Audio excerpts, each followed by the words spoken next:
Monsieur le Président, à la fin de ces plaidoiries des avocats sur ce point précis, le candidat du MRC, Maurice Kamto, souhaite prendre la parole. C'est lui le candidat et c'est lui le requérant. Monsieur le Président, nous vous prions donc de permettre que M. Kamto Maurice prenne la parole pour clore cette partie. C'est légitime. Merci, Monsieur le Président.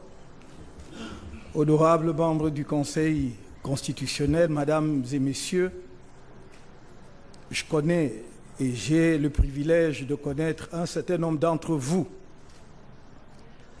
Ce qui est en cause ce matin, ce n'est pas vos compétences respectives en tant que juriste et magistrat.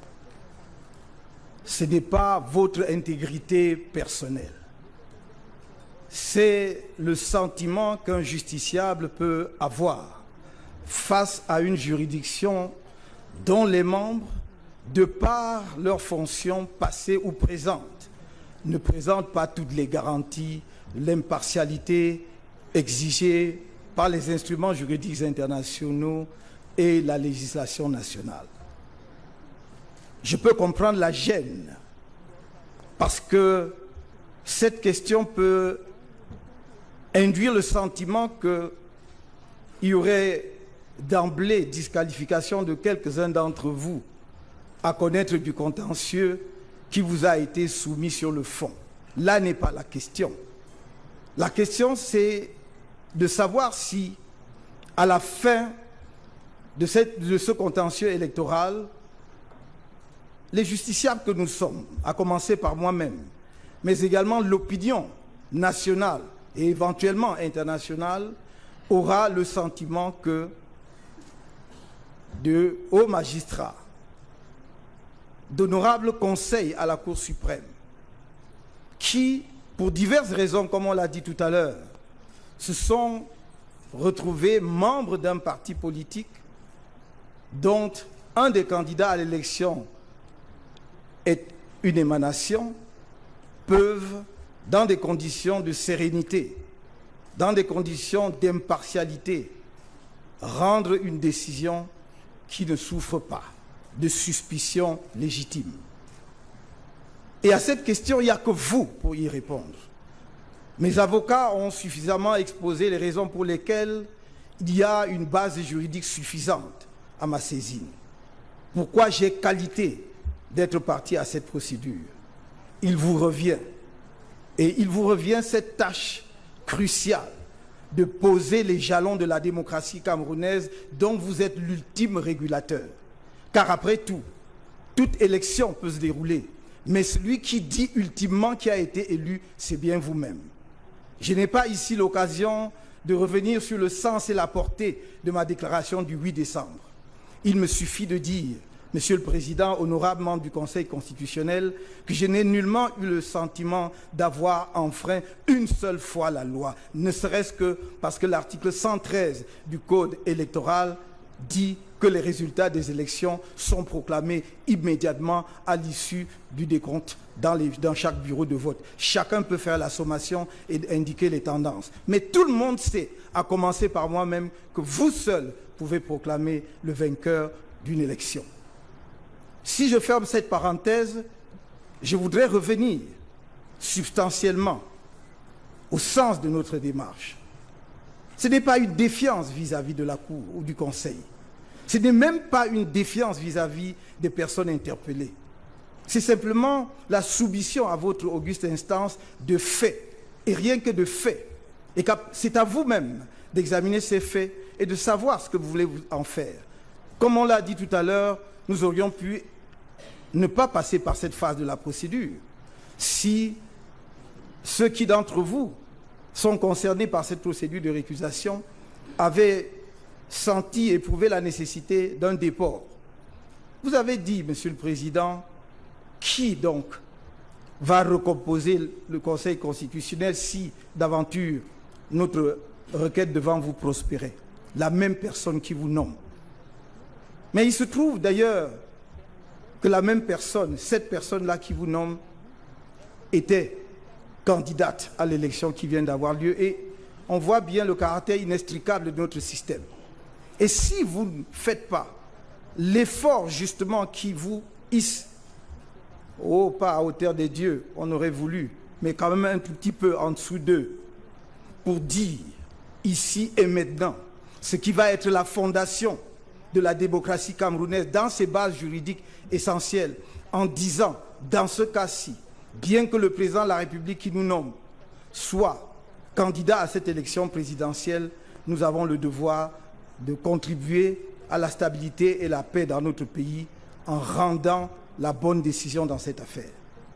Ce n'est pas simplement une question de compétence, la base est là. Quand on dit que vous avez la compétence de la compétence, vous avez la compétence de votre propre compétence. Non seulement pour connaître de l'affaire, mais également pour vous prononcer sur toutes les questions qui sont soumises devant vous. Parce que vous êtes la seule juridiction camerounaise qui statue une fois pour toutes. Vos décisions sont sans recours. La Cour suprême est une instance ultime. Après une longue procédure qui part des tribunaux d'instance en passant par la Cour d'appel, vous jugez une fois pour toutes. C'est donc à vous, et c'est à votre conscience que je m'en remets, c'est à votre conscience que je fais appel, pour que vous donniez aussi un message puissant aux populations camerounaises qui nous regardent et qui espèrent que ce que nous, hommes politiques, nous n'arrivons pas à faire sur le terrain de la politique, vous allez y mettre bon ordre en disant le droit. Merci.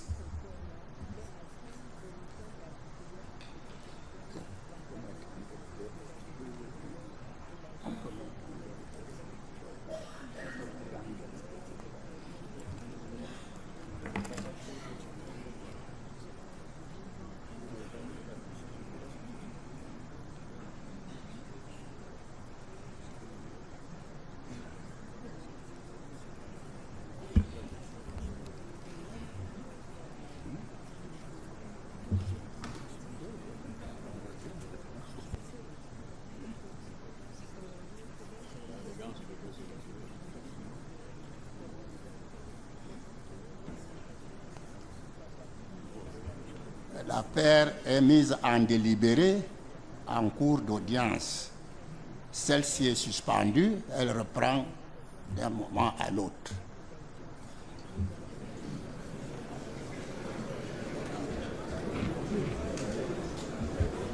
Bon, prenez-nous le texte. Ici, le palais du Congrès de Yaoundé, où On repart au Conseil constitutionnel, il est là. aux membres du Conseil constitutionnel. Après cette étape, certainement que le président va prendre la parole tout à l'heure pour la suite de cette audience. Bon. Les mêmes partis reviennent à la barre. Monsieur Kamto et les avocats.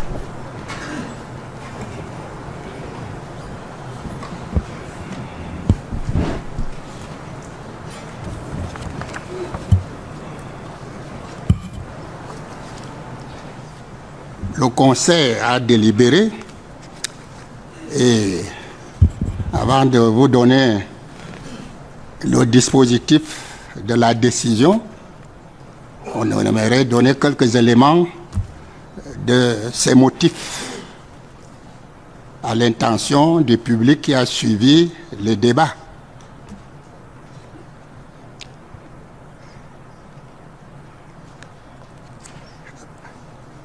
Il est constant que M. Kamto Maurice est candidat à l'élection présidentielle du 7 octobre 2018. À ce titre, il a bien qualité pour déférer le contentieux y afférent au Conseil constitutionnel. Mais à l'occasion de ce contentieux, il a introduit une demande de récusation se lisant dans son dispositif notamment ce qui suit. faire droit à la récusation, au vu de ce qui précède, qu'il plaise au Conseil constitutionnel, entre autres donc, faire droit à la récusation de tel,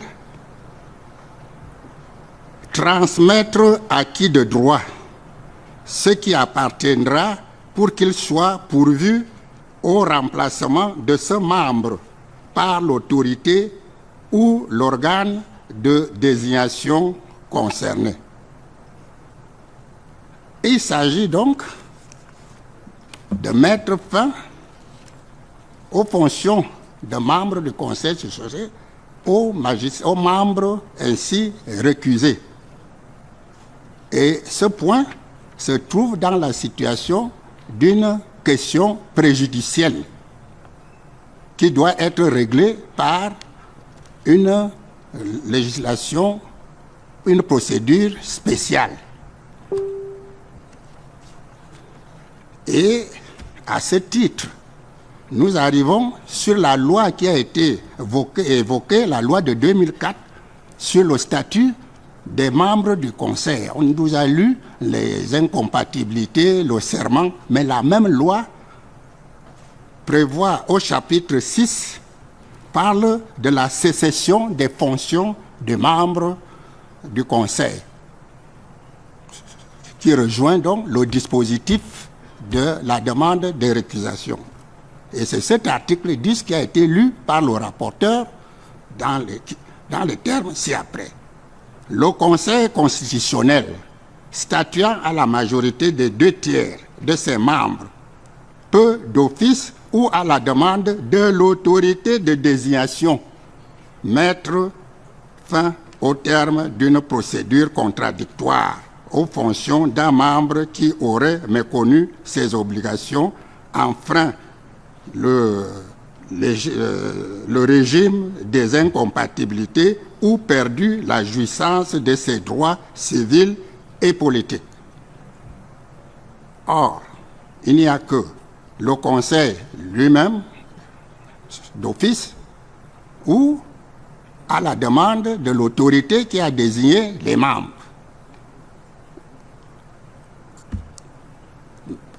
Toute autre personne, fût-il candidat à l'élection, candidat à l'élection concernée, n'est pas habilité à user de cette procédure. C'est pour ça donc qu'il n'a pas qualité. Ce n'est pas parce qu'il est venu trouver. C'est deux affaires différentes.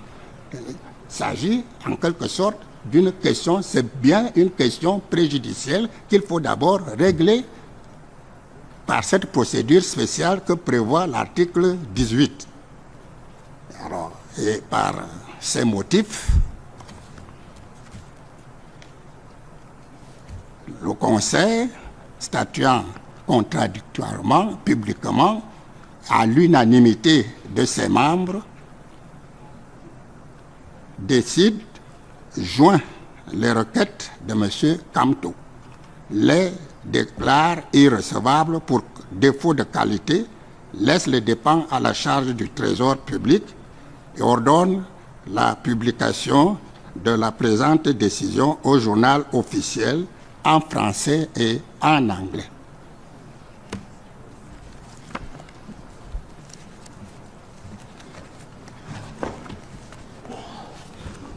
That's the decision, the ruling of the Constitutional Council.